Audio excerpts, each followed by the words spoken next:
segment, digital skills to support the metaverse. And we'd like to introduce the moderator for us, Michelle, the panelists.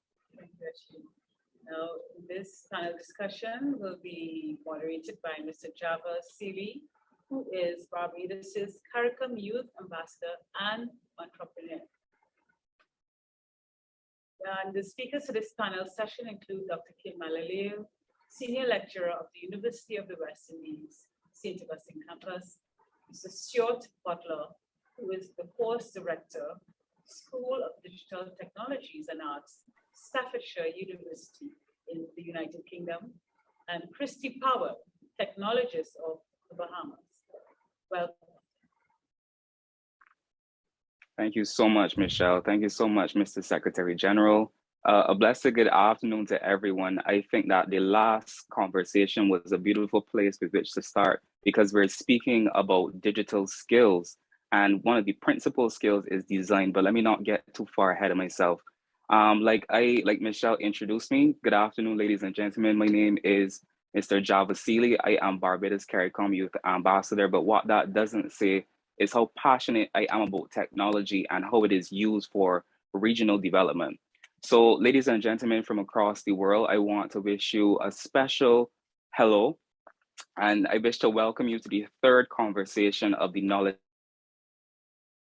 Cafe. I also want to say good evening to those in the further physical regions like the United Arab Emirates, like His Excellency Ambassador Abed, who led a brilliant first conversation, to those also on the African continent, and just a special good afternoon or good morning now.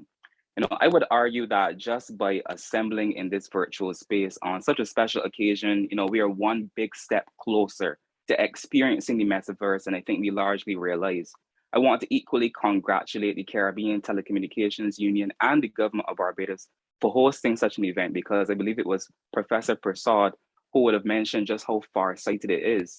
And that's largely because, as with all things technology, the change will happen with or without our attention. But we're bringing our attention to a very rich opportunity, not only for survival, but for more economic and cultural repositioning, if the last conversation was any indicator. So far we've spoken to the very technical terms, like crypto, like the blockchain, like NFTs, like the different technologies that are used, and to the economic opportunities. And we've outlined just what constitutes the world that is literally being built out by combining these skills, of traditional skills like architecture, and combining it in collaboration with game developers to manifest, human imagination and even defy the physics of our physical world. And that's just one part of Web 3.0. So Mr. SG, Mr. Rodney Taylor, I want to thank you for the vote of confidence that you gave in me in your opening remarks, because like you said, I was born for this.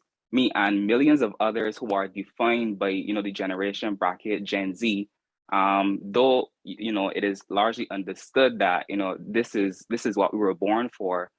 Contrary to what we believe, the metaverse is really for all of us, just as is the internet. From the look of things now, with large tech companies leading the way on inclusion and diversity for persons of all capabilities, the premise and promise of the metaverse is to be shared by all humanity so that we can enjoy the potential for enriched economic earning and human benefit. And I'm glad that each conversation led up to where we are now. And just to give you a brief anecdote before I introduce to you this amazing panel that we have today, I want to tell you a story. So I have a younger cousin born in 2006, and he is absolutely bent on gaming every free second he can get. After he's finished with online school, he will search relentlessly to load Steam or NVIDIA Game Shield, find his way onto Fortnite, find a lobby, and immerse himself in a community with a passion for sharing their gaming experience. And I learned by watching him that it wasn't about the addiction to the game, but it was about practicing a skill, because he envisions an entire career out of this. And whereas our family would want him to be serious and envision, getting a real job, he seemed to understand from early many of the things that we didn't. I'm sure that this is how most of the creators in the Caribbean feel, because we agree largely that our people, our creative and cultural capacity is one of our greatest resources and assets. But these skills are some of the ones that are imposed on the promise of the metaverse already, with the creation of music and art, NFTs, and just selling unique assets while they are in their youth.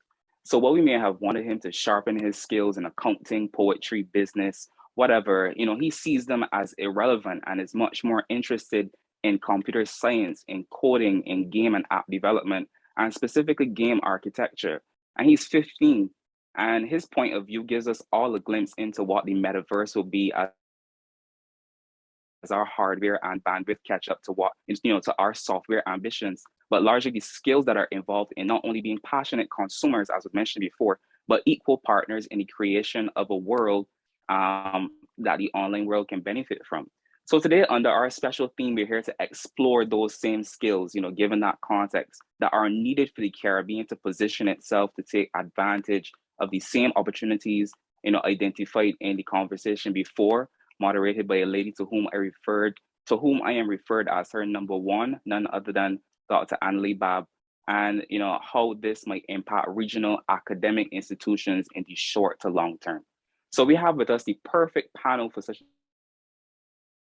discussion, and joining us this afternoon is none other than Dr. Kim Mallalieu, a senior lecturer at the University of the West Indies, who will present to us on Meeting the Metaverse, Rethinking the Caribbean Academic Institution.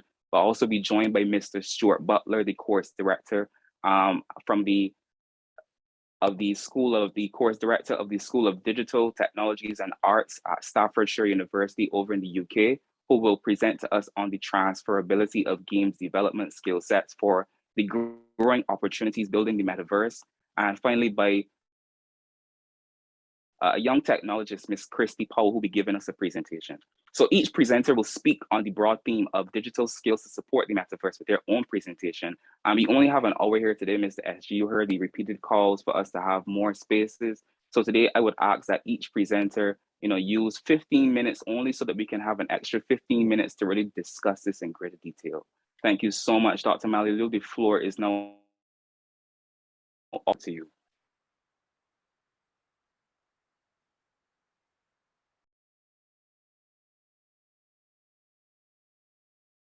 Thank you, Java. You can see my screen and you can hear me fine. Yes? We can, yeah. Excellent.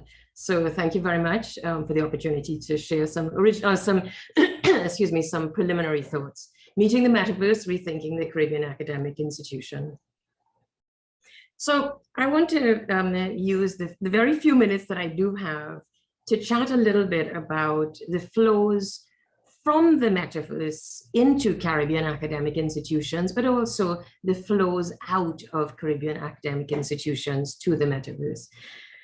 I sense from the conversation today that there's a great deal more interest in the flows from the academic institution to the metaverse. So let's start there, and you can stop me at any point.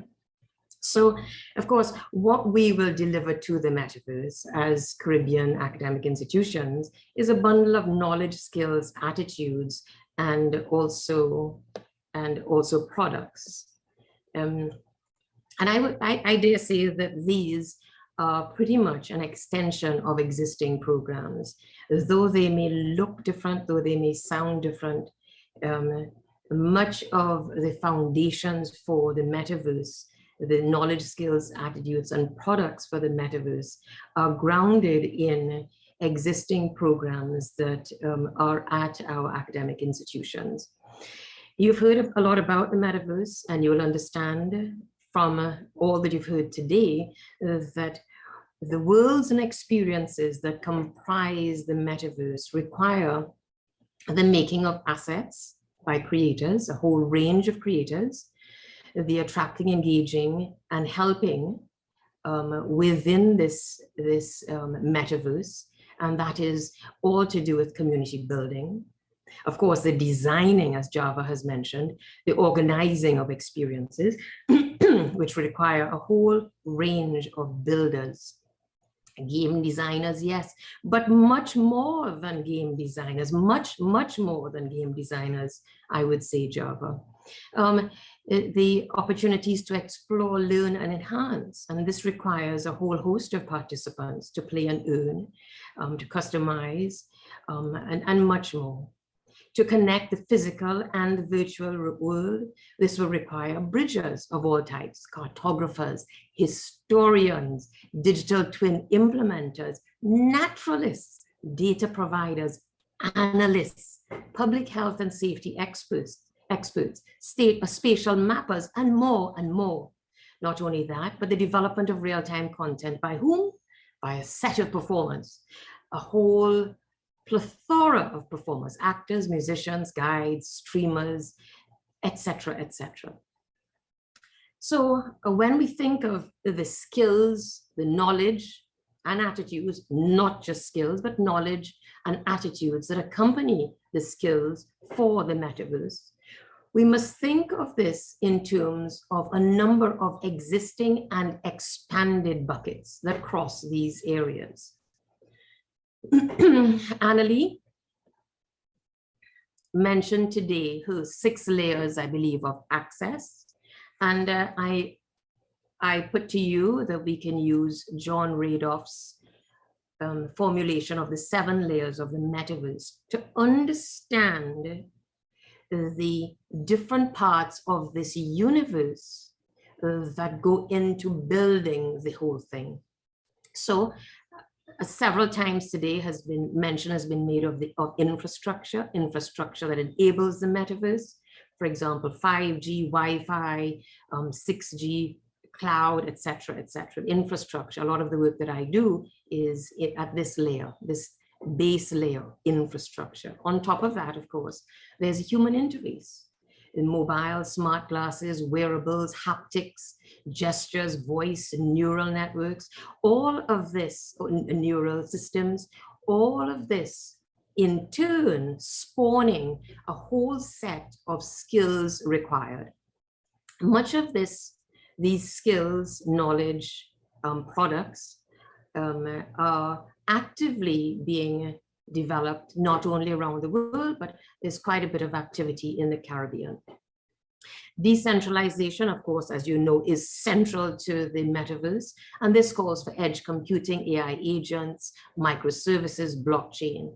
But I don't want you to think of the metaverse as comprising only this layer of edge computing, blockchain, etc. There are 7 layers, and each of them is, in a sense, a universe on its own. Spatial computing, 3D engines, virtual reality, augmented reality, you've heard about this. The creator economy, huge, up and down, huge.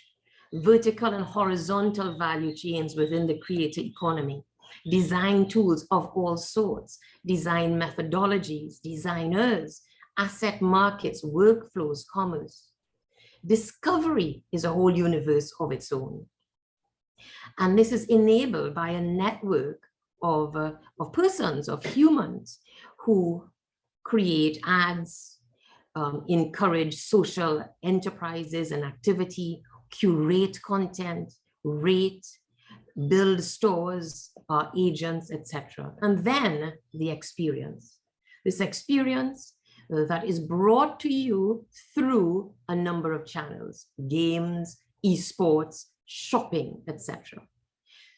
So when we think of the skills that are required, I want you very much to understand that these skills are not located only in the tech enterprise, but they span the whole range of infrastructure, human interface, decentralization, spatial computing, creator economy, discovery, and experience that in turn require a broad range of skills and disciplines. I also want to give you a sense of what academic institutions get from the metaverse.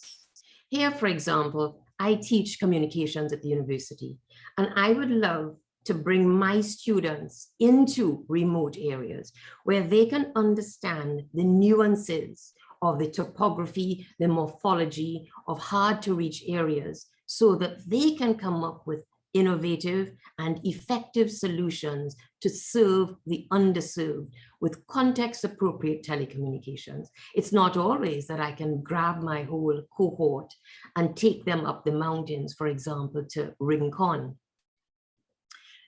I would like them, though, to experience what we do experience when we go up the road to Rincon. So from the metaverse, I would like to draw on the skills and the facilities of augmented and virtual reality, drones. So if you can. So today I'm going to scan this room. So you can see I'll start to scan up here. Typically I'll take a good minute. So I think we are ready to use this. So now what I'm doing, I have my scan and I start to add my information for artificial intelligence. I hold it around this environment, and then using integration with Google Lens, I can get the names. In annotation, you just put label, you put the name, so let's say label, and then video, audio, locate, etc. Acceleration. I can add it very simply. That's it. HDMI extender. That's the HTC receiver. Now I have the Netgear fiber channel. Voice, data, and video information. Will guide you through the step-by-step process that you need to do during the session. It is comprised of two basic elements made of glass.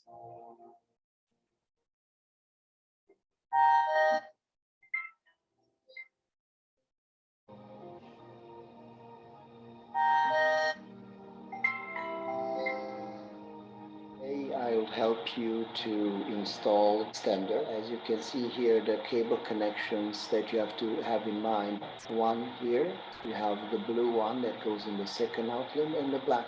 So today. So you see that I would like to use these tools also, the tools of the metaverse in my teaching. And this will enable me to provide experiences that are too expensive in time and resources to implement in traditional methods. So what we see is a sense of the capabilities in the classroom for virtual reality, augmented reality. There are many tools that are high-level tools that we could use at the university to build these realities, extended realities. Eon XR is one such. And this, though, requires a number of skills and content development of its own to bring into the classroom. For example, we are required to scan the environment with, for example, the smartphone to create a 360-degree environment that I wish to bring into the classroom. We need to photograph highlights of key artifacts. We need to add content, as you saw in the video, adding annotations and content. This is facilitated through Google Lens. We can add PDFs. You saw the introduction of assessments and quizzes. There can be location and identity-based challenges, etc. And then you can demonstrate by walking through, pointing out artifacts, etc. At this time, UE has trained 300 educators on the Eon XR platform. More than 30 persons will be trained per month in 2022, and a number of courses are planned to be developed using XR. But it's important that we understand that, that high impact educational practices are key to the development of academic programs and the delivery of academic programs. So we must always look at the entire picture, not simply because the conversation and the hype is around metaverse, that we can step away from the key strategic objectives of an academic institution. The high impact educational practices, there are several of them that are well established. The first year experiences of students, common intellectual experiences, learning communities, diversity and global learning, writing intensive courses, e-portfolios, service learning, community-based learning, internships, undergraduate research, collaborative assignments and projects, capstone courses and projects. So we must ask ourselves, to what extent can the metaverse assist in these activities to enable higher learning outcomes? Also, how can these activities be put to use to deliver to the metaverse and the rest of reality those skills that are most potent. It is also important that we understand that there are standard criteria that can change over time for assessing the universities, and the World University Rankings is one such. And the rankings are spread at this time over a number of channels: teaching, research, citations, international outlook, and industry income. So all of these are part of the academic enterprise. The higher education reality check, I know that my time is running short, so I'll speed up. I want you to think, when you think of the academics, the skills developed through an academic institution, that the academic institution comprises many different enterprises of itself. The academic enterprise is one, but there are a number of enablers, and of course there is business. At the same time, we recognize the need for equal access for all to affordable quality tertiary education. There is a demand for lifelong and online blended learning, credentials unbundling, career orientation, specialization and consolidation. And at the same time, our resources have declined globally, and of course also in the Caribbean. The opportunity, though, is that global higher education enrollment is set to increase hundreds of fold between now and 2030. So this all calls for a 360 rethink of universities in the Caribbean, regional universities. At the academic, within the academic enterprise, we ask, how can we differentiate ourselves? And we ask fundamental questions like, what are contemporary fundamentals that must be taught at the university? Practical matters such as plagiarism, assessment, and very importantly, who will be left behind? Enablers, digital transformation, which we are going through right now, but other practical matters like enterprise architecture, platforms and applications, open education resources, digital and IP rights, electronic transfer of records, the whole student experience, identity management, and differentiation, again, at the business level, differentiation, revenue generation, and fresh models. Fresh models for processes, procurement, HR, market, and most importantly, formal and informal partnerships, which really form the center of the way forward for the Caribbean academic institutions, both formal and informal partnerships. So I will close by saying that the future of the Caribbean academic institutions rests very, very centrally on the establishment of differentiating factors that come from the Caribbean itself, that emanate horizontally and vertically through a variety of value chains, that draw on what it is that we bring to the metaverse: our voice, our analysis, our poetry, our dance, our art, our sport, our technology, the platforms we have developed, but very much so at the heart of this is the community of development-focused individuals in the Caribbean that span all of the sectors, including technology. And I know that my time has expired, so I will leave it there and happy to continue the conversation.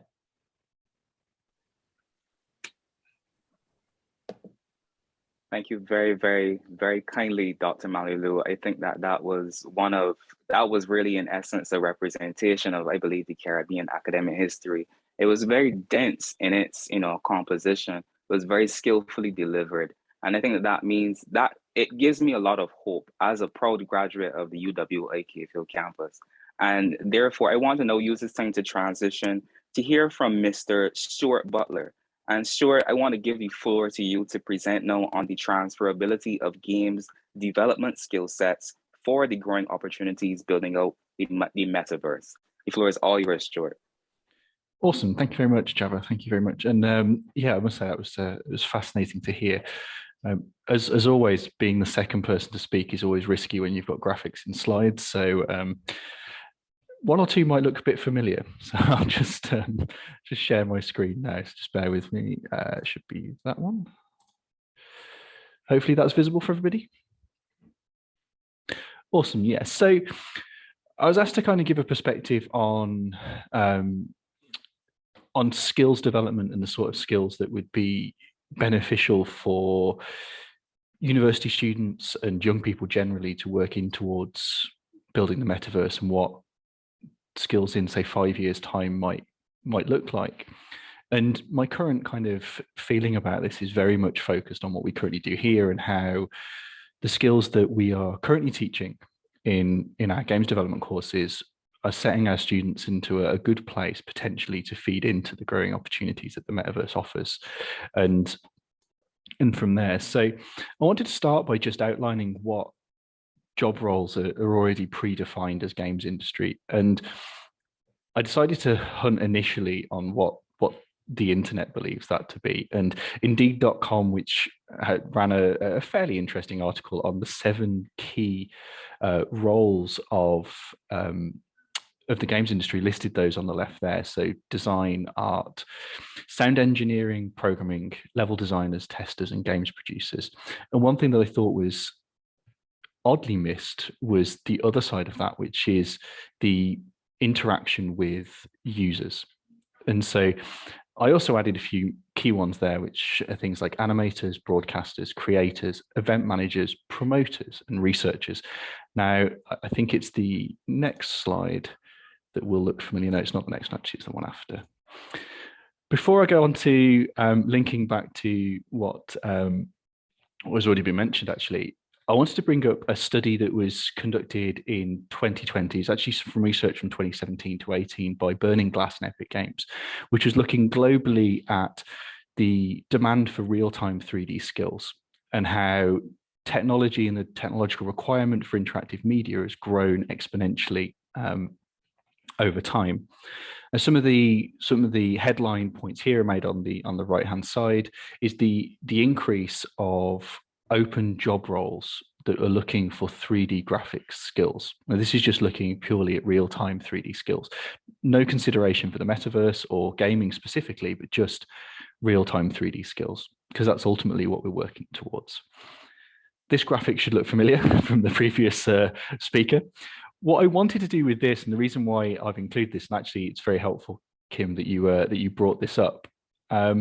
This is John Radoff's idea of all of the jobs that the metaverse is going to create, which I think actually he's a very good commentator on the metaverse, and his blogs and articles are fascinating to read. What I wanted to do from this is actually to highlight which of these jobs are already very active in the kind of 3D interactive media kind of world that the metaverse is growing out of. And so I put a little green tick, which some of them are hidden behind my face, so apologies if my face is in the way. These are the job roles that are actively employed within the games industry as currently sits.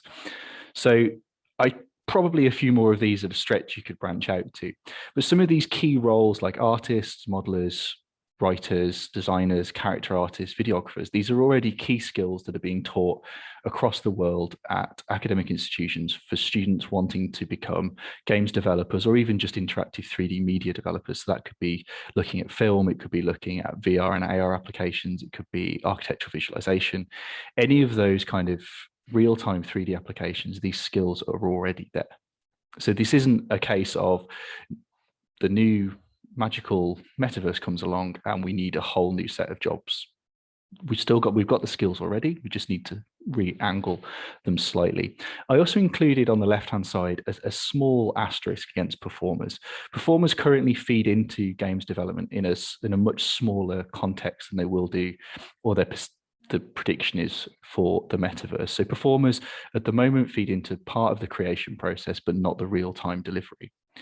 The benefit with the metaverse, or the addition of the metaverse, is that those performers are able to provide that performance in real time. So slight difference for them on that. I think I'm going to fly through this a little bit because I was going to explain this slide a little bit more, but that's already been kind of covered for me. But one thing that I think is really important to understand is that whilst the metaverse is new and very interesting, and Java, you said yourself about, was it your brother or your cousin? Sorry, I was in and out, so I had somebody pop into my office, but there is already a very passionate interest from young people in these digital skills and these developments and in absorbing the content that is already out there. You mentioned about Fortnite and jumping in there. And Fortnite in itself has become a platform for something other than just games in its nature, with concerts and all sorts of things delivered in a digital world during the pandemic. So there's already this keen interest. We already have the skills there. We just need to, as I said before, just redirect them slightly towards what we're working towards.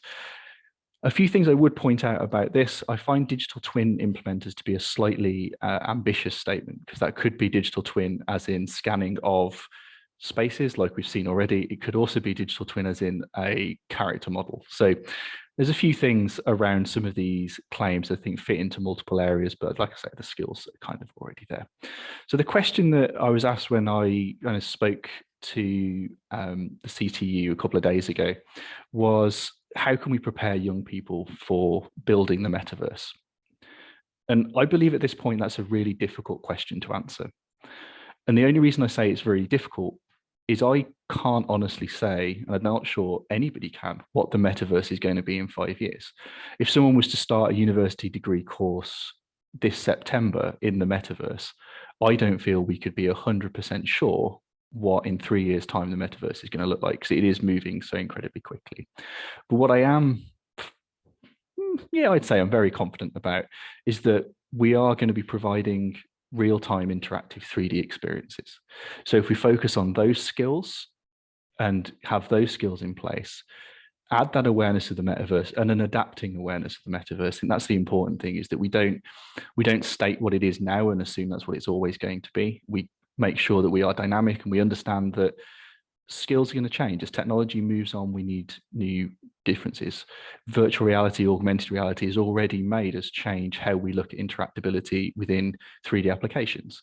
Where we used to have a keyboard and a mouse or a normal joystick controller, we're now looking at having our hands. We can interact with things via a touchscreen, etc. So that flexibility and that dynamism within the way that we look at learning and the opportunities that we can have is key. The other thing is the risks. I think it's important to know that if we build specifically for one platform, there is always going to be a risk that it may not be the platform that grows.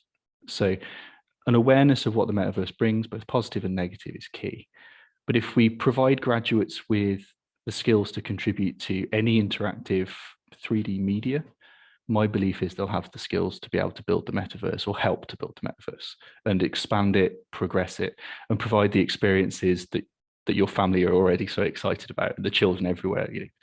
My kids are a little bit younger, and they're already, I can't keep them away from sort of creator-based content on YouTube where they're just watching people play games, and that's a fantastic thing, and the future can only be expanded.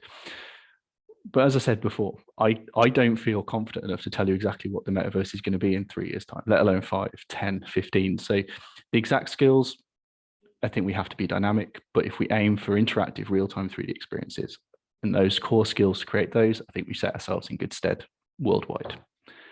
And yeah, that's pretty much my... I think that was a lot shorter, but like I say, somebody beat me to the other graphic. That's no problem, Stuart. I just want to thank you first and foremost. Can you see me? Can you hear me? I can, yeah.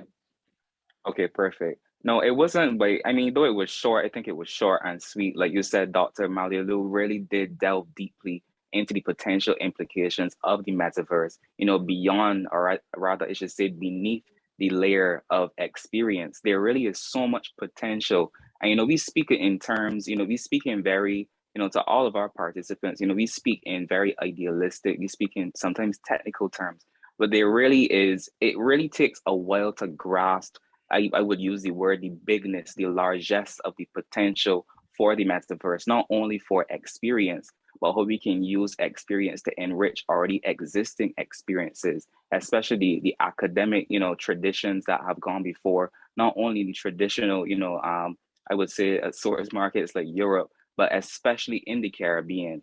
Now, I'm really excited to get into the conversation part of things, but before I get into the conversation part, I now want to transition and give the floor to Miss Kristie Powell, the young technologist, to make her presentation so that we can start to flesh this out a lot more and go beyond, the traditional perception of the metaverse only being for gaming and social, interaction. So Kristie, I want to know how. Thank you. I promise I won't actually keep you from the questions much longer, but thank you for the opportunity to share my thoughts with you today on the panel. This theme obviously is focused on us to explore the skills that are needed for us to take advantage of the opportunities within the metaverse. And as we've come to understand through the past panel discussions and my predecessors, the metaverse is a 3D virtual space that will eventually mimic the physical nature of our real world and introduce the concepts of augmented reality and virtual reality technology. Two technologies that exist today, but will continue to evolve as humans continue to be curious and machines continue to get faster. And the metaverse gives way to driving rich interactive experiences in a virtual world, but it also allows us to remove barriers like proximity. In the Caribbean specifically, the metaverse gives us the opportunity to dream of a world where we may no longer have trade barriers that exist between, let's say, Jamaica and the Bahamas, for example.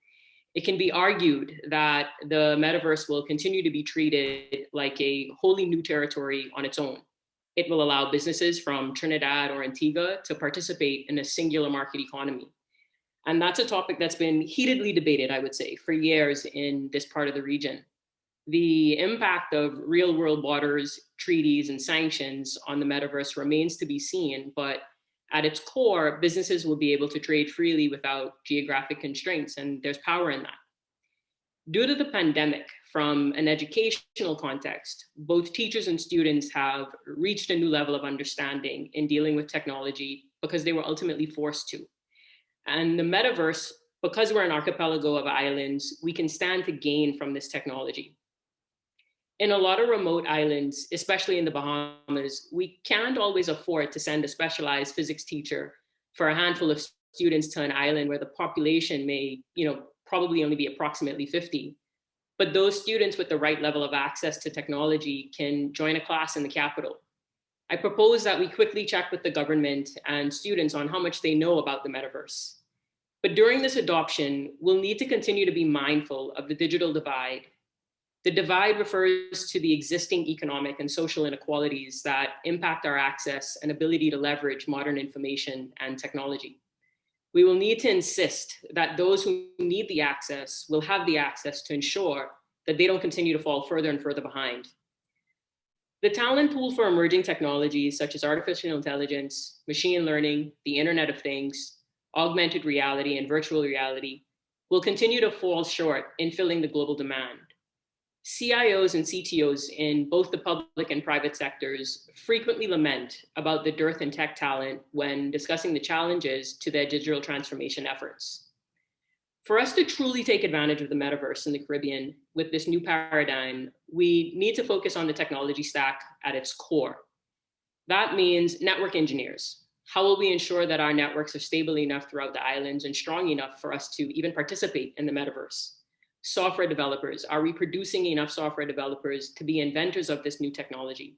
Are we learning in our tertiary education institutions the right programming languages to support this? Data privacy and security experts. Public and private sector struggle with this today. Are they ready for the metaverse tomorrow? Currency and payment specialists. We can sell goods and services in the metaverse, but what will the new payment verification system look like? Lawyers focused on IT and compliance. How will this world be regulated? To help fill this void and answer some of these questions, the private sector is increasingly turning to a tried and true source, higher education. The idea of scouring campuses for tech talent certainly isn't new, but in other countries, companies are doubling down their efforts to lure and help train future technologists by partnering with colleges and universities on innovation labs, internship programs aimed at developing real-world digital skills. What that means for us is that the public and private sector in the Caribbean need to work together. And at the helm of this are the educational institutions who should use large companies that are moving to our jurisdiction to cultivate emerging technology talent so they don't continue to outsource tech talent specifically. Governments and companies should partner with universities to work on IT initiatives and stack a bench of emerging technology talent so we increase the pipeline. Rethink the curriculums that are being taught in the tertiary education level to include cutting edge technologies and practices to produce the right talent. Reskill internal colleagues to ensure that what we currently have in the IT region don't get left behind through continuing education.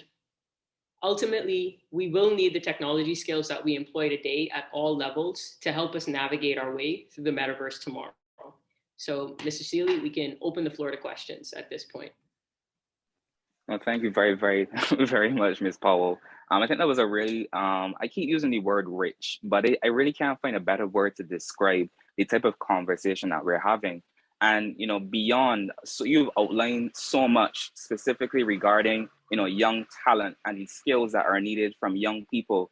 And, you know, as we're speaking in an academic context, I don't think we can really mention academia and mention, you know, a lot of the issues that we've been facing without mentioning the issue of brain drain. The Caribbean has been notorious for losing a lot of its top talent to, I guess, what can be considered the slower pace of economic development of you know, the Caribbean economies, their home economies not being able to utilize their skills as they are current.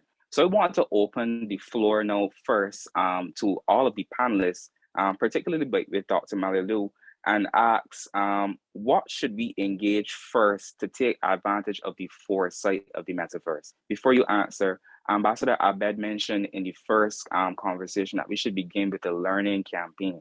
But I find that as the CTU has had the foresight to really have this event, you know, to see that we can see where things are going, where should we begin then? Where should we start to take advantage of the metaverse and all of its rich opportunities?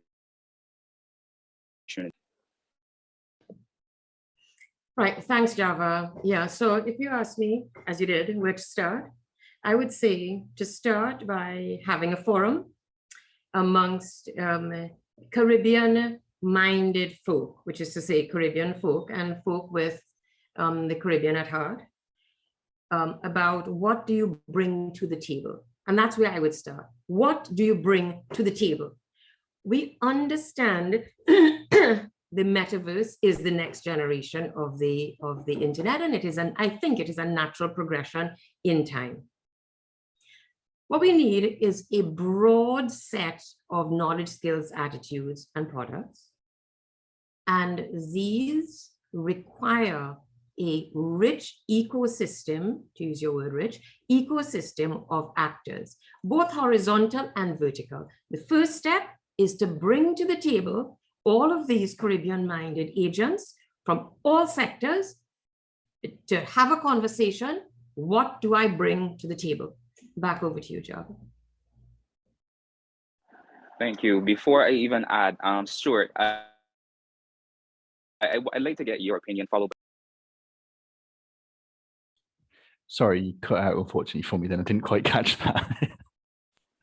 No problem. No, I know you may not be particularly familiar with the Caribbean context, but I was curious to find out, you know, as the Caribbean right now is having, or rather at least the Caribbean Telecommunications Union and the government of Barbados is having the foresight to have an event such as this. I was wondering, you know, where should we start to engage or, you know, build out our understanding and use of the metaverse to further develop the Caribbean?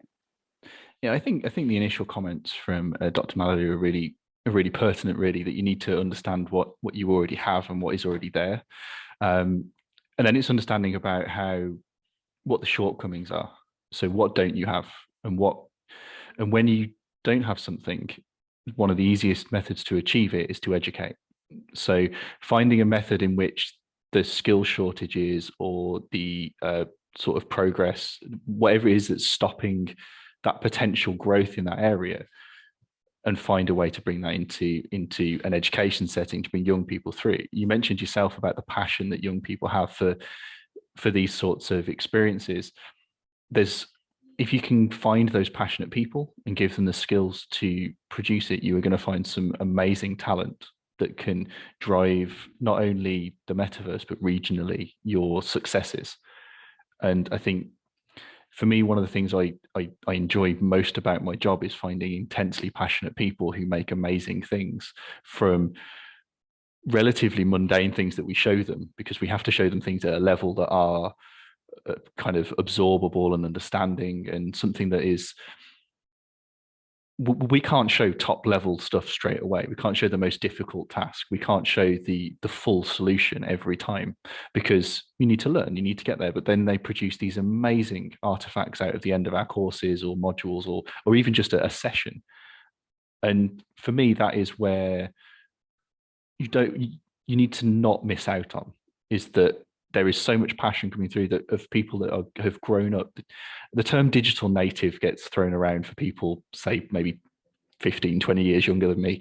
But that digital native concept, we look at children now who pick up smartphones and don't have any problem using them, compared to my dad, who I regularly have to explain how to do simple things like turn the camera around on a WhatsApp call or something like that. These are simple things, but that's because they have an understanding, but also a passion for it.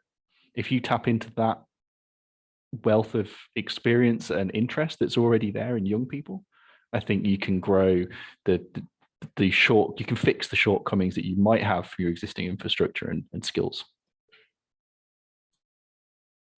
Perfect. So that just leaves you, Kristie. Where do you think that we should start? Loaded question. I think it's all about opportunity, actually, in the Caribbean. And I think it's about taking a risk, specifically governments and private sector. What I found over the last several years working in the region is that a lot of the technology is still outsourced, and that doesn't give young people an opportunity to grow their skill set and be curious. And I think it's up to organizations like the CTU to continue to push both the public and the private sector to say, listen, Mr. Seeley or Ms. Powell should have an opportunity to build X, Y, and Z and solve problem A, B, C.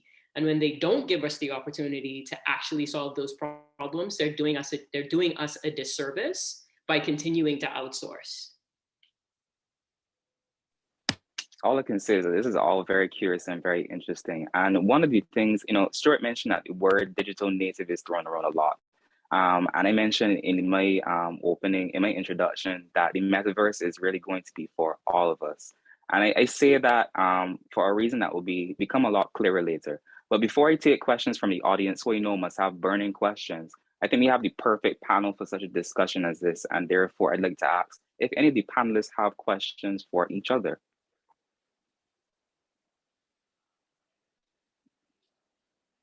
Many, but not at this moment, I think. Okay, no problem. So then, Ms. Garcia, back to the studio with Mr. Secretary General. Do we have any questions to field? Yes, Java, we do. We're in questions from our audience. And this question came in from Ms. Sandra Welch, who asked, what about starting at our primary schools level to prepare this coming generation for their new world? And I pose that question directly. Go ahead. Yeah, Nigel Cassimire. Just before you do, there is also a related one to that, which is from Colette Primus Hanaway, who's asking, how would you advise the ministries of education in the region to prepare the youths to take advantage of this trend? So that's a little more general, and the one before was very specific to, do you think we need to take us down to the primary school level? Thank you. Perfect. I'll let the panelists have right at it. I can see Dr. Mallalieu already was very raring to go.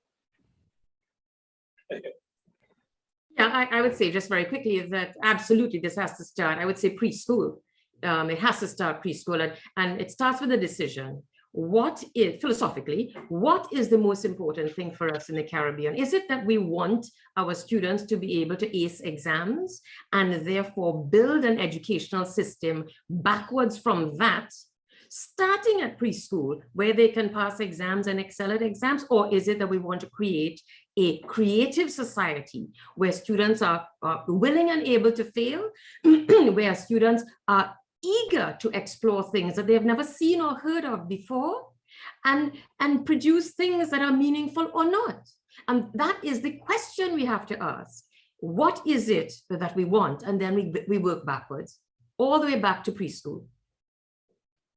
Back over, only because we are time limited. I wholeheartedly agree. I understand. I wholeheartedly agree. Stuart, I see that you wanted to speak, so you go right ahead. Yeah, I think absolutely that that willingness to fail and try things and explore things, I think is key. I would say I've taught a form of programming to 6-year-olds in a primary school in the UK that went surprisingly well. Again, I didn't expect it to, if I was honest. It was targeted at 8 to 10-year-olds, but they asked me to teach a 6-year-old class. And actually, again, the interest level was there. And once there's interest, there will be engagement. And once you've got engagement, you will eventually find success. But I think one thing that for me, based on the previous comment and the previous answer, is we at the moment spend our time making sure people have digital literacy as far as being able to create a PowerPoint or create a Word document. Why not develop digital literacy to be able to create a small interactive experience inside the metaverse or inside a virtual reality application or an AR application? Even something as simple as helping children to use relatively straightforward tools to build an interactive experience can help them get that foothold into a new area of exploration beyond, oh, I can make a cat move across a PowerPoint or something like that. We can do so much better. And I think absolutely primary schools could benefit from opening that up to children, because they are intensely creative and will do interesting, fascinating things that perhaps the adults wouldn't have thought of. I agree. And I think this moment is defined by a sort of a limbo period where the adults now have to really redefine how we take advantage of the, intuitive, or rather how, right, the adults now have to redefine how we can take advantage of children's familiarity with technology and the user interfaces and designs so that they can benefit from a lot of the natural curiosity that was trained out of us by our very traditional education system. And so, Kristie, I'll let you have the final word on this question before we take one more, before we formally hand back over to Mr. Cassimire for the live Q&A session. Yeah, I think the question that was posed around the Ministry of Education is an interesting one. I think our educators, again, just from a Caribbean context, don't necessarily have the fortitude that Mr. Butler would have to deliver a course in coding. And so I think we have to make sure that we have people within the region and within the institutions at the primary school level in order to deliver the curriculum that's needed in order to make that happen. If you have a teacher who's in a classroom who's afraid of using the technology, how do you expect them to inspire and motivate a student to become a creator of technology when they themselves are afraid of it? So I think it first starts with a mind shift. And I think one of the previous presentations spoke about training the teachers themselves on how to deliver a lesson using the technology that's at their fingertips. Perfect. So before we move on to Mr. Cassimire, Ms. Garcia, I'll take one more question for the panel. Thank you, Java. This question is from Michelle Batiste-Williams. This is directed to Dr. Mallalieu. She's asking, how is the UE focused on leveraging Metaverse opportunities with students and becoming a mecca for talent development and building the digital ecosystem? Thanks a lot, Michelle. Michelle and Michelle. Yeah, so the thing is, it's a process, and how we have, and the process is there's a series component, there's a parallel component. So it's a developmental matter, and one of the chronologically, one of the starting points is our current activities with respect to digital transformation that lots of organizations across the Caribbean, across the world are engaged in. So we're still in that, getting to grips with that digital transformation. That, of course, represents a key component of the enabling environment for everything, for our business, for our academics, etc. So chronologically, that's a very big part of it. but also in parallel with that is redefining our curricula. We are re-looking at curricula, looking at curricula fit for the 21st century. And that also, even while it's in parallel, that is progressing apace chronologically as different members of our community are at different levels of adoption. It is, though, that we share a vision as a university of one university, not a number of disparate campuses, one university, one identity, and all of these, and very much understanding the grounding that our identity as a university is grounded in the Caribbean identity. So all of these are foundational aspects, albeit two-dimensional or three-dimensional, towards readiness for the metaverse, which, as I say, is a natural extension, as I say. And I'm going to hand over, though there's much more I could add, both Michelle's. Back over to you, Java. Thank you very much. I'd love to take another question, but we are running out of time. But and I will invite all of the panelists to make their closing remarks. But I would first like to say that the conversation that we're having to me is very reminiscent of last year's UNCTAD 15 held in Barbados, where I worked with Dr. Annalie Babb, and she was the co-lead organizer of the Creative Industries and Trade Digitization Forum that really focused on a lot of these core issues, especially regarding education and regarding how we reposition. And I know she mentioned having a company called Intersections that really focus on analyzing these issues and creating the knowledge so that we can now integrate a lot of what is traditionally seen as government responsibility with personal responsibility for not only learning, but taking advantage of a world that we usually see as becoming more equitable thanks to technology. And I know when the pandemic came, we all we labeled it as the great equalizer, the great unequalizer. But I think what it has indicated is that the world is much more ready for the metaverse than it may believe, as it relates to economic opportunity, especially the creator economy. The orange economy has grown exponentially. And I don't think that we can really speak about the growth of the creative economy or education without, speaking to the role that technology continues to play within the development. And therefore, as we're passing along these same skills to young people from as young as preschool, given that, everybody born in a time with the internet is now considered a digital native, we have to not only give them hard technological tools, but really instill in them, the same willingness to fail, familiarity with platforms, and understanding innately how to earn from their potential. I think they probably perhaps understand it better than us, especially those who aspire, to be YouTubers, to be professional gamers, beyond, persons who do digital twinning. And therefore, though this conversation is coming to an end now, I think this is the beginning of a much larger conversation that needs to be had.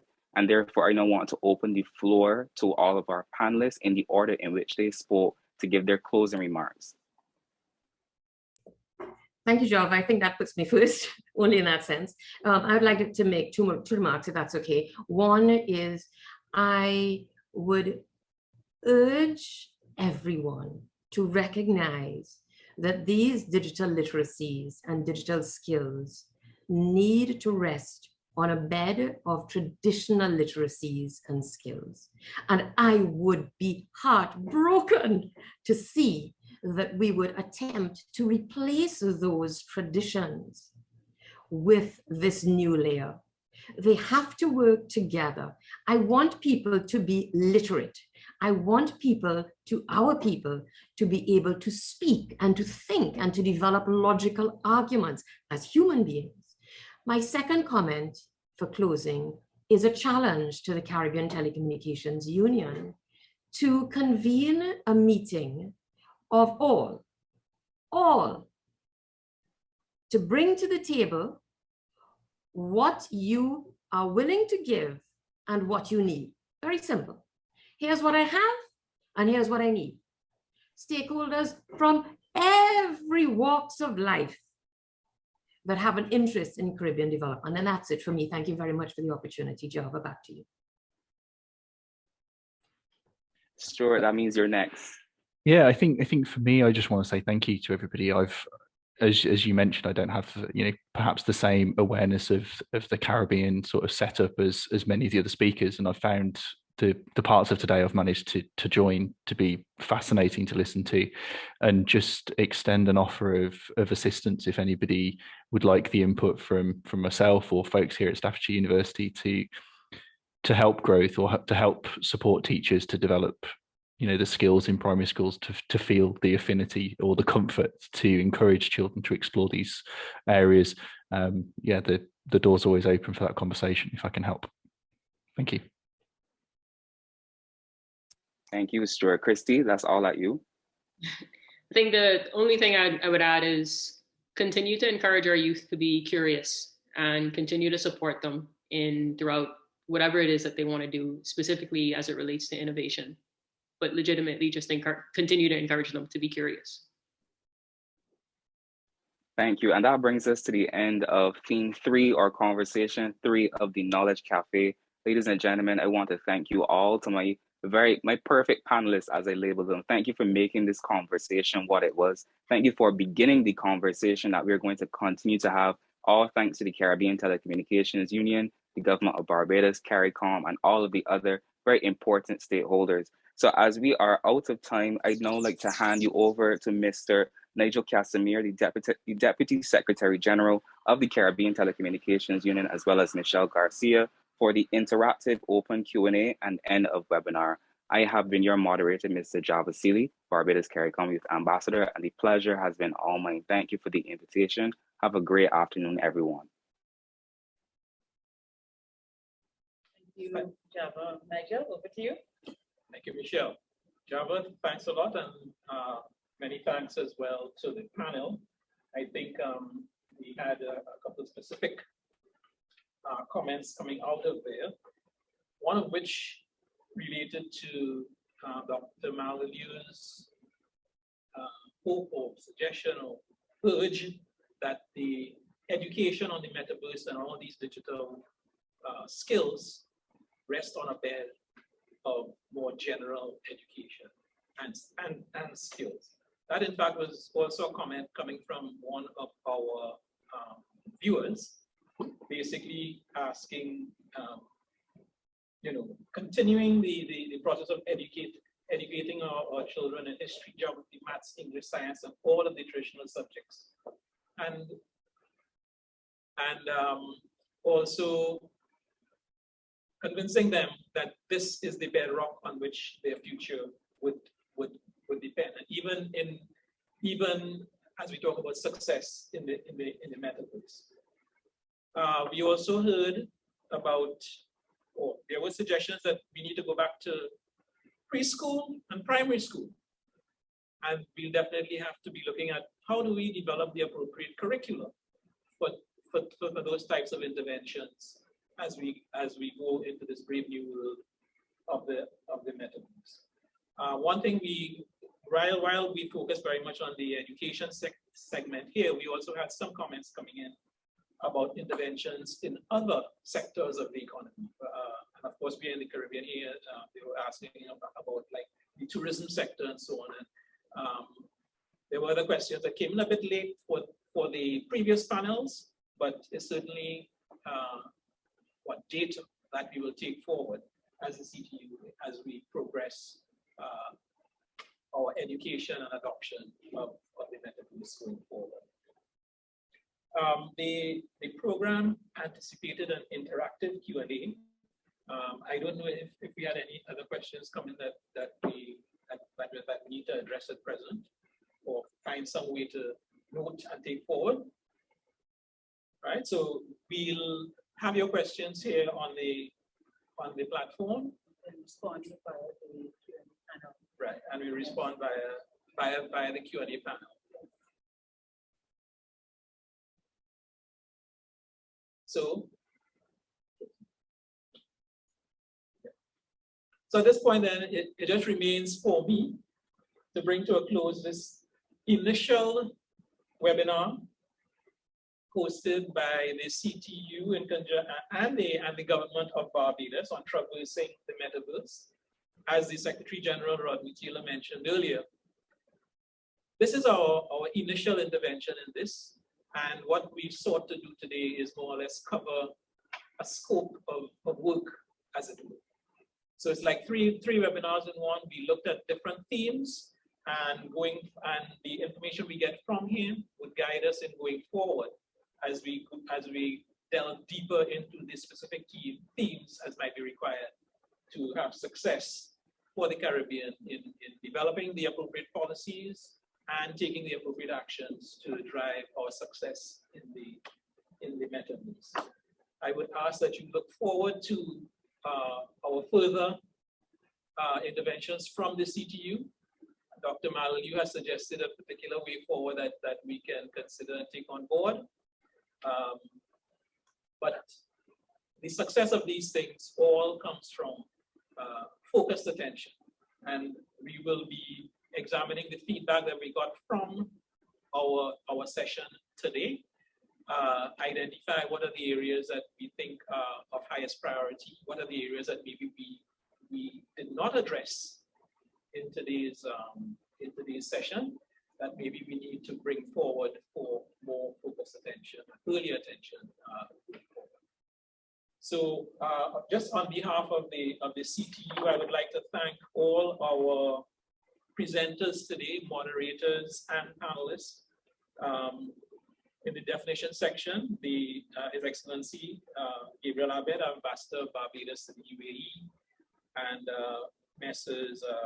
Sebastian and Lotlikan, Mr. Sebastian from Sandbox and Lotlikan from Superworld. In the economic opportunities section,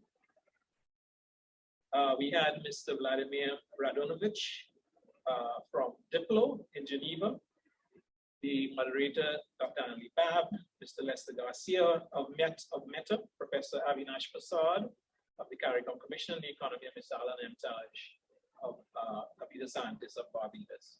And our latest panel, which dealt with digital skills, Youth Ambassador Java Sealy, Dr. Mallalieu of the University of the West Indies, Mrs. Stuart Butler of Staffordshire University, and Kristie Powell, technologist from the Bahamas. All of you have contributed greatly to the success of this first session on the Metaverse, and I think from the participation of approximately, well, close to 500 persons through all the platforms below, Facebook and YouTube.